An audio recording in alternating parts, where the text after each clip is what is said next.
ಇನ್ನು ಈ ಕುಂಭ ರಾಶಿಗೆ ಬರುವಂತಹ ರಾಶಿ ಯಾವುದು? ಆಕ್ಚುಲಿ ಕುಂಭ ರಾಶಿಗೆ ಶನಿ ಅಧಿಪತಿ ಆಗಿರೋದ್ರಿಂದ ಅವನಿಗೆ ಎರಡನೇ ಮನೆಯವನೇ ಗುರು ಆಗ್ಬಿಡ್ತಾನೆ. ಸೊ ಧನಸ್ಥಾನದಲ್ಲೇ ಗುರು ಇರೋದ್ರಿಂದ ಏನಾಗುತ್ತೆ, ಇವ್ರಿಗೆ ಎರಡನೇ ಮನೆ ಗುರು ಅಧಿಪತಿ ಆಗಿರೋದ್ರಿಂದ ನೋಡಿ, ಇವರು ತುಂಬಾ ಲೆಕ್ಕಾಚಾರ ಸ್ವಭಾವದವರು. ಹಾಗಾಗಿ ಇವರಿಗೆ ಒಂದು ಧನುಸು ರಾಶಿಯವರು ಇರ್ಬೋದು ಅಥವಾ ಮೀನ ರಾಶಿಯವರಾಗಿರ್ಬೋದು, ಬಹಳ ಫ್ರೆಂಡ್ಲಿ ನೇಚರ್ ಇರ್ತಾರೆ ಎರಡನೇ ಮನೆಯದು. ಇನ್ನು ಮೂರನೇದು ಅಂತ ಹೋದಾಗ ಮೇಷರಾಶಿಗೆ ಕುಜಾಧಿಪತಿ ಆಗಿರೋದ್ರಿಂದ ಶನಿಗೂ ಕುಜನ್ಗೂ ಆಗಲ್ಲ ಅಂತಾರೆ. ಸೊ ಸ್ವಲ್ಪ ಮೇಷರಾಶಿಯವರು ಅಷ್ಟಕ್ಕಷ್ಟೇ ಅವರಿಗೆ. ಇನ್ನು ವೃಷಭ ರಾಶಿಯವರಂತೂ ಅಲ್ಟಿಮೇಟ್, ಯಾಕಂದ್ರೆ ಶುಕ್ರ ಅಧಿಪತಿ, ಶನಿಗೆ ಶುಕ್ರ ಆಪ್ತ ಅಲ್ವಾ. ಹಾಗಾಗಿ ಇನ್ ನೆಕ್ಸ್ಟ್ ಹೋಗ್ತೀವಿ ಅಂದ್ರೆ ಬುಧ ಅಧಿಪತಿ. ಸೊ ಮಿಥುನ ರಾಶಿಯವರು ತುಂಬಾ ಚೆನ್ನಾಗ್ ಆಗ್ತಾ ಬರ್ತಾರೆ. ಇನ್ನು 6ನೇ ಮನೆ ಕಟಕ ರಾಶಿ ಖಂಡಿತ ಆಗಲ್ಲ, ಶನಿಗೂ ಚಂದ್ರಂಗೂ ಆಗಲ್ಲ, ಶನಿ ಚಂದ್ರ ಯೋಗ ಅಂತೀವಿ. ಇನ್ನು ಸಿಂಹ ರಾಶಿ ಅಧಿಪತಿ ಸಪ್ತಮ ರವಿ ಇರೋದ್ರಿಂದ ಶನಿಗೆ ಆಪೋನೆಂಟ್ ಗ್ರಹ ಯಾರು ಹೇಳಿ? ರವಿ ತಾನೆ. ತಂದೆ ಮಗನಿಗೆ ಆಗೋದುಂಟಾ? ಇಡೀ ಪ್ರಪಂಚದಲ್ಲೇ ಗೊತ್ತು ತಂದೆ ಮಗನಿಗೆ ಆಗಲ್ಲ ಅಂತ. ಸೊ ಹಂಗಾಗಿ ಸಿಂಹ ರಾಶಿ ಬರೋದಿಲ್ಲ.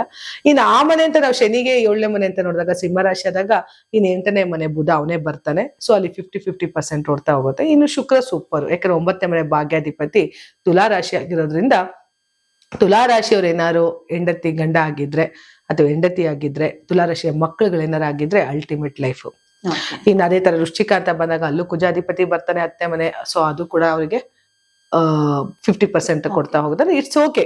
ಅಂದ್ರೆ ಅಂತ ಗ್ರಹಗಳಲ್ಲಿ ಅನ್ಯೂನ್ಯತೆನ ನೋಡೋದಕ್ಕೆ ಆಗಲ್ಲ. ಇನ್ನು ಧನಸ್ಸು ಲಾಭಾಧಿಪತಿಯಾಗಿ ಕುಳಿತುಕೊಳ್ತಾನೆ. ಧನಸನಾಧಿಪತಿ ಮತ್ತೆ ಲಾಭಾಧಿಪತಿಯಾಗಿ ಗುರು ಇರೋದ್ರಿಂದ ಇವರಿಗೆ ಗುರು ಶುಕ್ರ ಕಾಂಬಿನೇಷನ್ ಇರುವಂತದ್ದು ರಾಶಿಗಳು ಅಂದ್ರೆ ಧನುಸು ರಾಶಿಯವರು, ಮೀನ ರಾಶಿಯವರು, ವೃಷಭ ರಾಶಿಯವರು, ತುಲಾ ರಾಶಿಯವರು ತುಂಬಾ ಚೆನ್ನಾಗಿ ಬರ್ತಾರೆ. ಅವ್ರ ಹೆಂಡತಿನೇ ಇರ್ಬೋದು, ಮಕ್ಕಳೇ ಇರ್ಬೋದು, ಇಷ್ಟೇ ಮೋಸ್ಟ್ ಪವರ್ಫುಲ್ ಆಗಿ ಇವರಿಗೆ ಆಗುವಂತಹ ರಾಶಿಗಳು.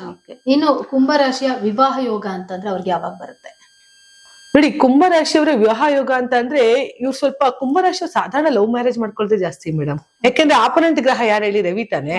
ಸೊ ಇವರಿಗೆ ವಿರುದ್ಧವಾದ ಗ್ರಹ ಇದ್ದಾಗ, ವಿರುದ್ಧವಾದ ಒಂದು ರವಿ ಅಧಿಪತಿಯಾಗಿ ಕುಳಿತಾಗ ಶನಿಗೆ ತಂದೆ ಮಾತನ್ನ ಮಗ ಕೇಳಲ್ಲ. ಬೇಕಾದ್ರೆ ಮಗನ ಕ್ಷಮಿಸುವಂತ ಗುಣಗಳು ನಾವು ನೋಡಿದೀವಿ. ಯಾಕಂದ್ರೆ ತಂದೆ ಆದಂತಹ ರವಿ ತಪ್ಪು ಮಾಡಿದ್ರು ಕೂಡ, ಇವತ್ತು ನಮ್ ತಂದೆನೇ ಆಗಿರ್ಲಿ, ನಿಮ್ ತಂದೆನೇ ಆಗಿರ್ಲಿ, ಮಕ್ಳು ತಪ್ಪು ಮಾಡಿದಾಗ ತಂದೆ ಕ್ಷಮಿಸ್ತಾರೆ. ಅದೇ ಮಕ್ಳು ತಂದೆನ ಕ್ಷಮಿಸಿಲ್ಲ ಅಲ್ವಾ, ವೃದ್ಧಾಶ್ರಮಕ್ಕೆ ಬಿಟ್ಟಿದ್ದುಂಟು, ಮಕ್ಕಳನ್ನ ನೋಡ್ತೀವಿ. ಹಾಗಾಗಿ ತಂದೆಗೂ ಮತ್ತೆ ಮಕ್ಕಳಲ್ಲಿ ಬಹಳಷ್ಟು ವ್ಯತ್ಯಾಸ ಇರುತ್ತೆ. ಹಾಗಾಗಿ ಅವ್ರು ಆದಷ್ಟು ಕುಂಭರಾಶಿ ಸಾಧಾರಣವಾಗಿ ಲವ್ ಮ್ಯಾರೇಜ್ ಮಾಡ್ಕೊಳ್ಳೋದು ಜಾಸ್ತಿ ಇರ್ತಾರೆ. ಅದರಲ್ಲಿ ಕುಂಭ ರಾಶಿಯವರಿಗೆ 7ನೇ ಮನೆ ಅಧಿಪತಿಯಾಗಿ ರವಿ ಕುಳಿತಿರೋದ್ರಿಂದ ಇವ್ರು ಹೆಂಡತಿ ಆಗಿರ್ಬೋದು, ಗಂಡ ಆಗಿರ್ಬೋದು, ಓಪನ್ ಅಪ್ ಆಗಿ ಮಾತಾಡಲ್ಲ. ಪ್ರೀತಿ ಇರುತ್ತೆ ಒಳಗಡೆನೆ, ಬಟ್ ಎಕ್ಸ್ಪೋಸ್ ಮಾಡಲ್ಲ. ಏಕೆಂದ್ರೆ ಅವ್ರಿಗೆ ಕುಂಭರಾಶಿಯವ್ರು ಹೆಂಗೆ ಅಂದ್ರೆ ಬಡ ಮಾತಾಡ್ತಿರ್ತಾರೆ. ಅವ್ರಿಗೆ ಮಾತಾಡೋರ್ ಬೇಕು, ಅವ್ರಿಗೆ ಪ್ರೀತಿಸೋರ್ ಬೇಕು, ಹೇಳೋರ್ ಬೇಕು. ಆತರ ಇದ್ದಾಗ ಅಪೋನೆಂಟ್ ಗ್ರಹ ರವಿ ಇರೋದ್ರಿಂದ ಏನಾಗುತ್ತೆ, ಇವ್ರು ಒಳಗಡೆನೆ ಮುಚ್ಚಿಟ್ಕೊಳ್ಳುವಂತಹ ಒಂದು ಗ್ರಹ ಅದು. ಹಾಗಾಗಿ ಅವ್ರ ಮದ್ವೆ ಆಗುವಂತ ಒಂದ್ ಹೆಣ್ಣೆ ಇರ್ಬೋದು, ಗಂಡೆ ಇರ್ಬೋದು, ಯಾವಾಗ ಇವ್ರು ಓಪನ್ ಅಪ್ ಆಗಲ್ಲ, ಅಲ್ಲೆಲ್ಲೋ ಒಂದ್ ಸ್ವಲ್ಪ ಕುಂಭರಾಶಿಯವ್ರ ಗಂಡ ಹೆಂಡತಿಯ ಮಧ್ಯೆ ಭಿನ್ನಾಭಿಪ್ರಾಯಗಳು ಇದ್ದೇ ಇರುತ್ತೆ. ಇವ್ರು ಏನ್ ಎಕ್ಸ್ಪೆಕ್ಟೇಷನ್ ಮಾಡ್ತಾರೋ ಇದು ಅವ್ರು ಮಾಡಲ್ಲ. ಬಟ್ ಅವ್ರು ಮಾಡ್ಬೇಕು ಅಂತ ಅನ್ಸಿದ್ರು ಕೂಡ ಎಲ್ಲೋ ಒಂದ್ ಕಡೆ ಸ್ವಲ್ಪ ವ್ಯತ್ಯಾಸಗಳಾಗೋದುಂಟು. ಹಾಗಾಗಿ ಕುಂಭರಾಶಿಯವರು ಏನೇ ಆದ್ರೂ ತುಂಬಾ ತಾಳ್ಮೆಯಿಂದ ನಡ್ಕೊಂಡು ಸಹಿಸ್ಕೊಂಡು ಜೀವನವನ್ನ ಮುಂದೋಗುವಂತವ್ರು ಕುಂಭರಾಶಿಯವರು.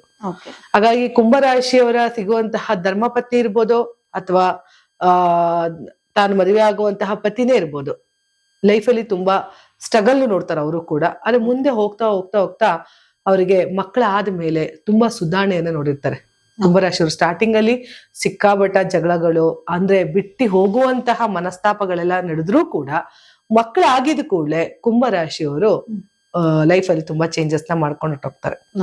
ಮಕ್ಕಳಾದ್ಮೇಲೆ ಅವ್ರ ಲೈಫಲ್ಲಿ ಚೇಂಜಸ್ ಆಗೋದು. ಯಾವುದೇ ಕುಂಭರಾಶಿಯವ್ರು ಇರ್ಬೋದು, ಲೈಫಲ್ಲಿ ಮ್ಯಾರೇಜ್ ಆಗಿದ್ಮೇಲೆ ಮದುವೆ ಆಗಿ ಮಕ್ಕಳಾದ್ಮೇಲೆ ಅವರಲ್ಲಿ ಒಂದು ಗುಣ ನಡತೆಗಳಿರ್ಬೋದು, ಲಕ್ಷಣಗಳಿರ್ಬೋದು, ಎಲ್ಲವೂ ಚೇಂಜಸ್ ಆಗ್ತಾ ಹೋಗುತ್ತೆ. ಹಾಗಾಗಿ ಸ್ವಲ್ಪ ಗಂಡ ಹೆಂಡತಿ ಸ್ಟಾರ್ಟಿಂಗ್ ಅಲ್ಲಿ ಸ್ವಲ್ಪ ಸ್ಟಬಲ್ ಇದ್ರು, ಯಾಕಂದ್ರೆ ಇವ್ರಿಗೆ ಆಪೋನೆಂಟ್ ಆದ ರಾಶಿ ಗೊತ್ತಿರೋದ್ರಿಂದ ಹೇಳ್ಕೊಳ್ಳುವಂತಹ, ಮನಸ್ಸು ಬಿಚ್ಚಿ ಮಾತಾಡುವಂತಹ ಒಂದು ಗಂಡ ಹೆಂಡತಿರಲ್ಲಿ ಮನಸ್ತಾಪಗಳಾಗೋದ್ರಿಂದ ಪ್ರೀತಿ ಇರುತ್ತೆ ಖಂಡಿತ. ಮದುವೆ ಮಾಡ್ಕೊಳ್ಳುವಂತಹ ಹೆಣ್ಣೆ ಇರ್ಬೋದು, ಗಂಡೆ ಇರ್ಬೋದು, ಪ್ರೀತಿ ಇರುತ್ತೆ. ಬಟ್ ಅವರು ಅದನ್ನ ಪ್ರದರ್ಶನ ಮಾಡೋದಿಲ್ಲ.